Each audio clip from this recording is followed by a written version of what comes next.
हाँ, तो हम लोग वास्तविक संख्या का पहला खंड क्या पढ़ेंगे? इक्वल विभाजन एल्गोरिथम कलन विधि द्वारा। ठीक है, दो धनात्मक पूर्णांक संख्या क्या क्या होगा सर? ए और दूसरा क्या? बी के लिए ऐसी आदित्य पूर्ण संख्याएं जो Q एवं R विद्यमान है कि A बराबर BQ प्लस R है, जहां R क्या होगा? 0 का बराबर होगा या फिर 0 से क्या होगा? बड़ा होगा। B बड़ा होगा R से, B से क्या होता है? भाजक। क्या होता है? भाजक। और A से क्या होता है? भाज्य। Q से क्या होता है? भागफल। और R से क्या होता है? शेषफल। इसका अर्थ क्या हो गया कि यह सर भाज्य किसे कहते हैं? तो भाज्य का अर्थ समझेंगे। किसका अर्थ समझेंगे? भाज्य का। भाग किसे कहते हैं? जिस संख्या भाग लगेगा, जो संख्या क्या लगेगा? भाग लगेगा। मतलब यहाँ 27 है, देखो 27 क्या हो गया? भाज्य हो गया। 27 क्या हो गया? भाज्य। भाग जो लग रहा है उसको भाज्य कहते हैं, और जिसको भाग दिया जाएगा वो भाज्य हो गया, और जिससे भाग दिया जाएगा उसको भाजक कहते हैं। मतलब बी से भाजक, बी से भाजक। भाजक अब किसे कहते हैं? भाजक का अर्थ समझते हैं। भाजक मतलब जो संख्या दूसरे संख्या को भाग करवाता है, भाग दिलवाता है,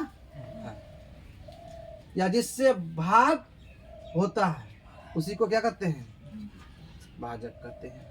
ठीक है, यहाँ 5 क्या हो गया? भाजक हो गया। 5 क्या हो गया? भाजक हो गया। अब भागफल, भाजक द्वारा भाज्य को भाग देने पर जो भागफल आता है, जो आता है संख्या आता है, भागफल आता है बोलते हैं, जो संख्या आता है उसको क्या कहते हैं? भागफल कहते हैं।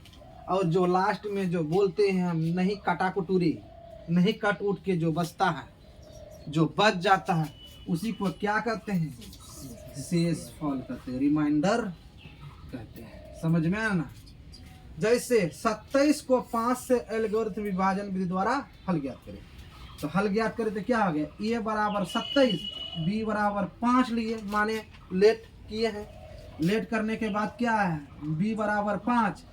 अब तो A देखो, इसीलिए A बराबर क्या किए? A बराबर BQ प्लस R। 27 5 गुना 5 प्लस 2, इसी को एल्गोरिथम विभाजन प्रमेय कहते हैं।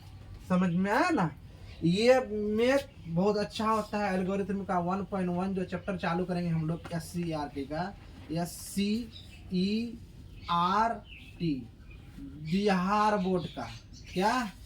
बिहार बोर्ड का जो क्वेश्चन है हम लोग का 10 का, उसी का जो बिहार बोर्ड जो हम लोग पढ़ा रहे हैं, उसका फर्स्ट चैप्टर पढ़ाने के लिए हम लोग इस कंसेप्ट का प्रयोग करेंगे। और इसी को ही कहते हैं, क्या कहते हैं? इसी को ही कहते हैं A बराबर BQ प्लस R को क्या कहते हैं? एल्गोरिथम विभाजन प्रमेय कहते हैं। तो आज हम लोग ये भी पढ़े थ्योरी, और 1.1 के लिए पढ़े। 1.1 को बनाने के लिए इस थ्योरी का मुख्य भूमिका होता है, और जिसको ये थ्योरी आसान और पसंद लगे तो मेरा चैनल को जरूर सब्सक्राइब कर लीजिएगा, और लाइक और कमेंट ठूस ठूस के भर भर के दीजिएगा। ठीक है।